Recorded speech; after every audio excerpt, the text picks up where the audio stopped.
My story's a little different than what I expect. I worked in the trade center. I worked in the North Tower on the 47th floor.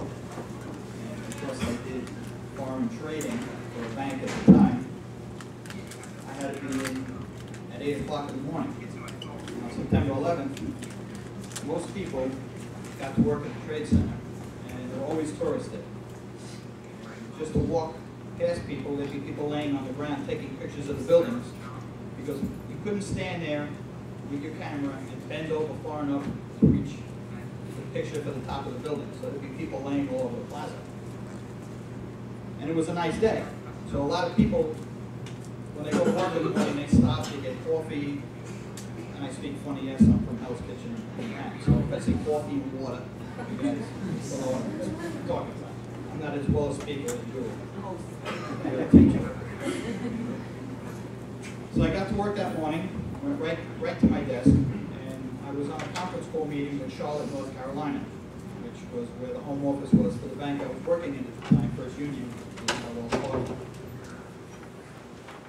We're sitting in the office, and we heard this noise, just like that. Actually, it was a huge sucking noise, and then an explosion. And the building rocked to the point where we thought it was going to fall over.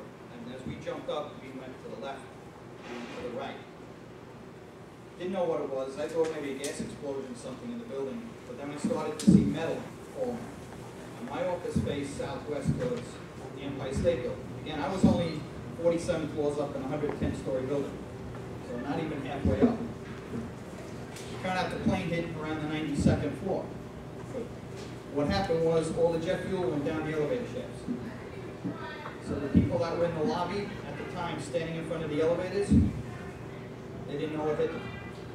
And they were killed 92 stories below. And if you were on the 92nd floor above, in the North Tower, you did not get out.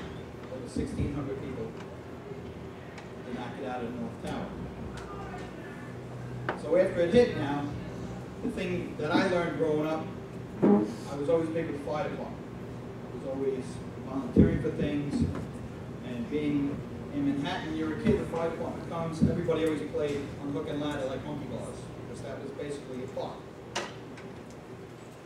I went right to the doorknobs, and they teach you to feel the doorknob.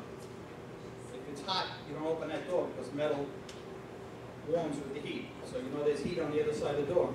You use the back of your hand because there's very little skin, a lot of bone, so it's sensitive. So it was warm and there was smoke coming out from under one of the doors. At that point, on our floor, again, 45 floors below where the plane hit, smoke started to come on the floor. I took my jacket from my desk, I shoved it under one of the doors to the staircase. Now we had another office down the hall. There were 3 young women that worked in that office.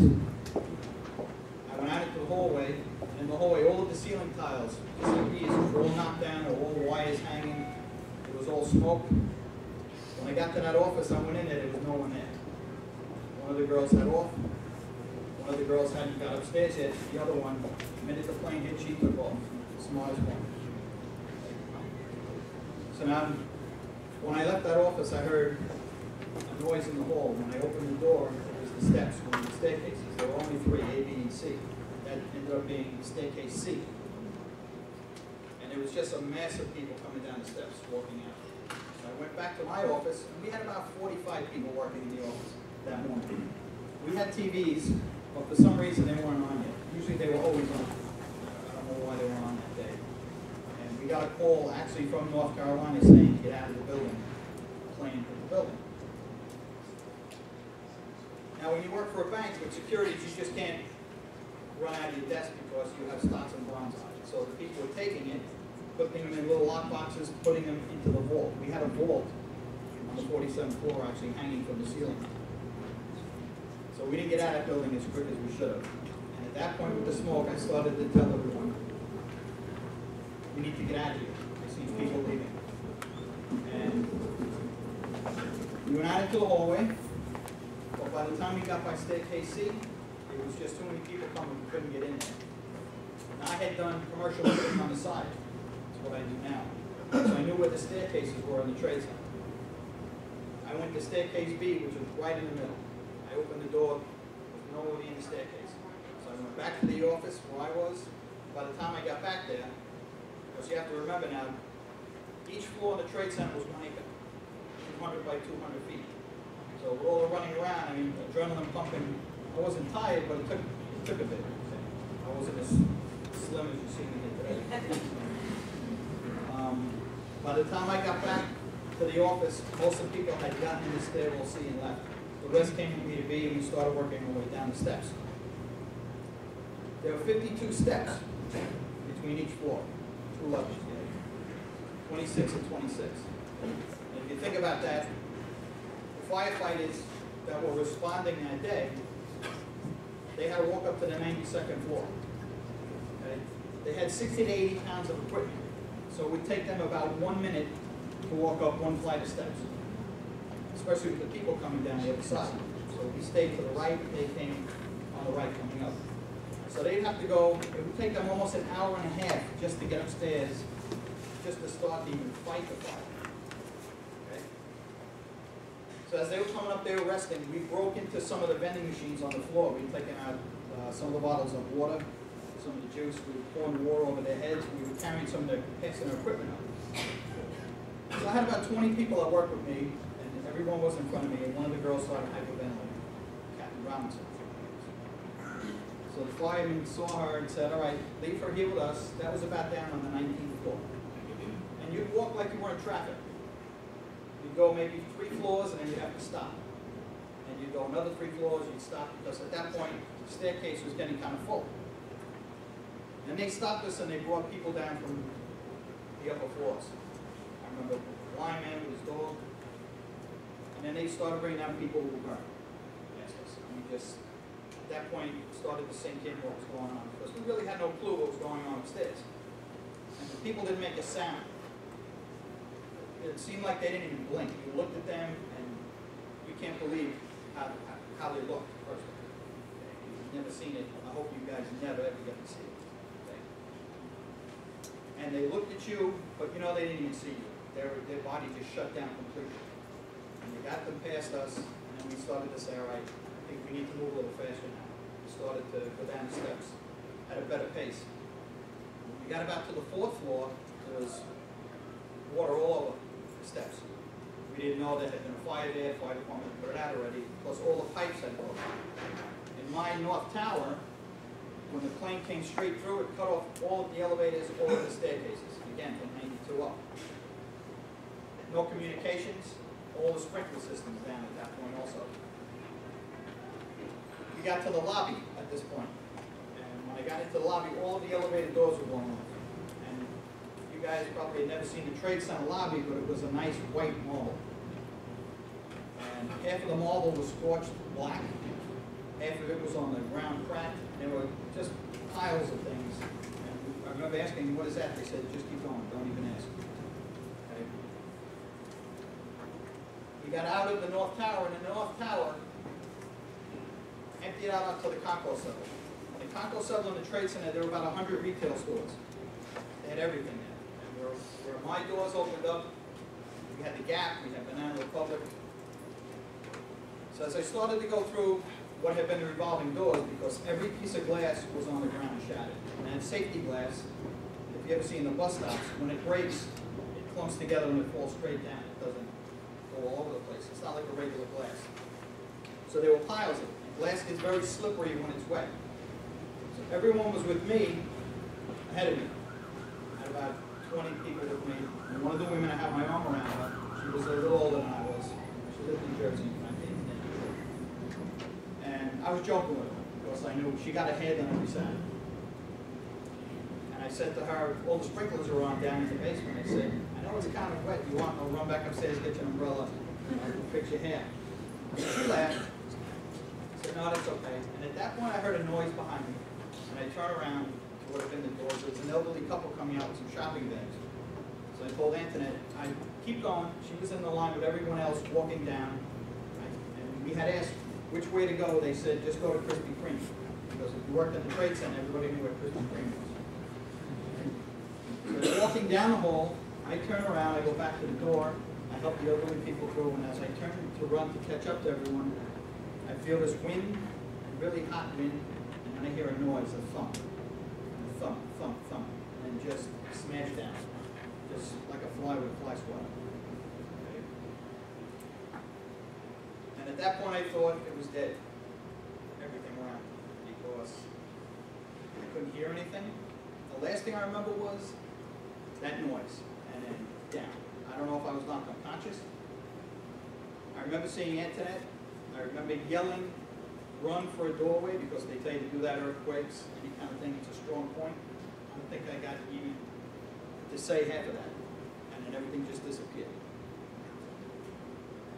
At that point, I like to say it was the loudest quiet I've never heard. Because, again, I thought, this is it, I'm dead. So this is New York City, this is 2001, this can't be happening. Okay. My wife worked in Midtown, in a high rise. She was pregnant with my daughter. My son was turning 3 the following week. So I said, this can't be right. I can't die like this. But then I started to taste sand and I could smell smoke. Couldn't get up higher than on my knees at that point. Luckily for me, a piece had fallen on an angle, and I was underneath the angle. Square on the head. So at that point I said, all right, I can't stay here, because I noticed things were going on fire, and I noticed my pants were on fire, the bottom of my pants. So I was grabbing whatever dirt there is there. And don't ask me where the dirt came from. I think it was concrete powder from the stuff smashed. And I put that on my pants, reached back, and I started to crawl. And I said, okay, the ceiling fell in, because no one ever thought the towers would come in. And what happened was, when we were coming down the steps, the south tower had been hit. But we didn't know that. We didn't know at that point terrorism, we didn't know accident, we didn't know anything about what was going on. So I said, all right, I'm going to climb on top of the ceiling and I'm going to walk out. As I went to move, somebody grabbed my ankle. And I said, who's that? And he said, I'm a security guard. I'm going to stay here, they'll find us. I said, if you stay here, you're going to suffocate or you're going to burn to death. You can't do that, I'm leaving. And I just started digging. And I don't know, took 22 minutes, crawling like a snake on my belly. I had no fingernails left from digging. The only thing I remember is concrete and rebar. I'm sure there was furniture. I remember things that I told myself were mannequins, because again, Old Navy was there, and the Gap and Banana Republic. And about 22 minutes later, I saw a little peephole, stuck my hand through, started pulling stuff down. Turns out I was in the center of the plaza. The guy behind me was still behind me, and I couldn't fit through the rebar. So I pushed him ahead of me, and I said, see if you can move some stuff for me so I can get out. I said, okay. I pushed him through, and I waited, didn't see anything. I poked my head out, and I seen him walking away down the pile. I got mad at that point, and I picked up a piece of concrete that I was laying in, and I threw it at him. Luckily, I missed. Because I think about it today, you know, a 110-story building had just fallen on our heads, and what if I would have hit this guy and killed him with a rock after him? Yeah, luckily I didn't do it. I squeezed through that hole, and I scraped from the top of my head, my toes were scraped down completely. What I also didn't know was I had a fractured skull, and I was burnt. I didn't feel a thing. And I got up on top of the pile, and I could see my building still standing. Didn't know. I'm standing on beams, and my shoes started melting into the beams. They were so hot. Okay. Now, you all live in Jersey, so you know barbecues. It's 600 degrees. You can't get too close. This was almost 2,000 degrees. So if you're a block away, you're going to start to feel it. You're going to start to burn. That's why upstairs, over 300 people jumped at me. They took things into their own hand. They knew they weren't going to get out. The only reason I bring that up is because when they did come out of that hole, I kept hearing banging noises around, all over the place. I saw the guy with me disappear, and I saw a whole bunch of things fall where he was. He's never been identified. We don't even know if he got out at that point. Again, my shoes are melting, I'm standing, and I'm trying to get my bearings, and I'm starting to get these things hitting. And if someone throws a ball past you, or you see a bird and you sort of flinch, catch it at the corner of your eye, I heard the boom, sort of flinched, and a leg hit me off. shoulder. And then I said, all right, I can't stay here. I got to get out of here. I got to see my daughter be born. I made my way over to Vesey Street, what's called the Survivor Staircase. You go down to the museum, when it finally opens, you're going to see that staircase there. The last people, if not the last one, use that staircase to get off the plaza. When I got to the corner, people started interviewing me, started talking to me. And as I was talking to them, an FBI agent came over and he said, come on, let's go. Can't stand here. So we got about a half a block away and then the North Tower fell. The only thing I remember from that is turning around, hearing that noise again, feeling that rush. When I turn around, I just see three people just go right off holding hands and just break apart. On TV, when you see the building and the plane, the hole's about this big. Okay, in real life, it's the size of a 6-story building. That's the hole. That's the size of the hole from the plane. Okay? And you see that smoke when it comes down. Think of the ocean. When the tide comes in, all you see is the big wave. But when you're in that wave, you get hit with seaweed and shells and all sorts of stuff. That's what is in that gray smoke you see. There are copy machines, there are file cabinets, there are chairs, there are computers, there are people just tumbling, flying through the air. Somehow I got through that. Put my hand up against the building, kept walking. I got up by City Hall on Broadway, and 2 policemen grabbed me. They said, where are you going? I said, I had enough. Going home today. Again, it's still total shock. Adrenaline's a great thing. As he grabbed me, I started fighting with him. Some more cops came over. Again, it took 4 of them to get me down. I'm not a very big guy, but again, adrenaline. He got me on the ground, and he ran his hand over my head, and he said, you hurt. I said, oh, okay. They put me in an ambulance. They brought me up to the hospital. When I got there, I was the only person there. Opened the doors and they said he's critical, and I'm like, who's critical? And they had a big shower set up outside. They hit me with the shower. They bring me in, and then they started. My head was like a flat. And they stitched underneath, and it looked like a railroad on top of it. The fracture, and I lost some scalp. And I was sitting in the chairs. They were doing this. They gave me a couple of shots. I felt everything, but again, I was watching the TV and the towers come down. I said, what happened? I was there. No, it can't be. I was there. And they said, no, that's what happened. So at that point, the FBI came in, the CIA, the cops, everybody's interviewing me. What did you see? What did you hear? And it seemed like the Men in Black came in to interview me and everybody in the world. And I couldn't leave the hospital because I had blood poisoning from the smoke and the chemicals getting into my bloodstream. So I went through 2 tanks of oxygen. And then everybody left. So I got up, and I pulled all the wires out. And I went out, I grabbed a pair of scrubs that were in a dirty scrub bin. And I went to they had a clothing donation thing. I grabbed the dress shirt out of there, so I had blue scrubs. I had a white dress shirt with gray pinstripes. I was too short, I couldn't button the top, the bottom, and the sleeves were like here. I got my melted shoes, I had a big bandage, and I still had blood on my eyes, my ears. And I walked out the front door of the hospital. They were so busy with people coming down to get blood, they didn't even notice me. And I walked about 15 blocks, tried to call my wife, couldn't do it because my cell phone, which had been in my pocket, was completely smashed. And back in the day, the cell phones were pretty big. So I went to a payphone, which I didn't know were free at the time, and I had no change. I went to a laundry that was there, laundromat, and I asked them to change, and they just looked at me. And the lady said, no change, no change. Listen, I thought, I'm going to go outside, I'm going to break every one of you. If the cops even bother to show up today, either I'm going to get a ride to where I want to go, or you're going to have no windows. She grabbed a handful of change, threw it on the counter, and I took 4 quarters, and I had a dollar bill that was soaking wet.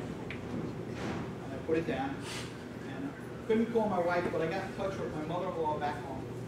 She got in touch with my wife, and I actually met her at Grand Central, took the train home. When I found out everybody who was with me, the first 4 people that were right in front of me, including Aunt Ted, were killed. Kathy was killed also. They found a piece of her drawer about this big. That's the only thing that was found out of the 4 people killed. I tunneled up 4 stories in the basement, and about 150 feet on the diagonal, came out. And there are 19 people that survived, and I'm one of the 19 that were buried under the towers at Canavan. So now, the 2,750 people who died, I get to be the voice for 2,749 because you heard the other voice. Julie, okay? We're not here to make you sad, we're just here to tell you the truth, and I know we're going to do some questions. Yeah, definitely. Which is great. We want to open up for questions because we're here for you guys. Okay? You're not here for us, we're here for you guys. So.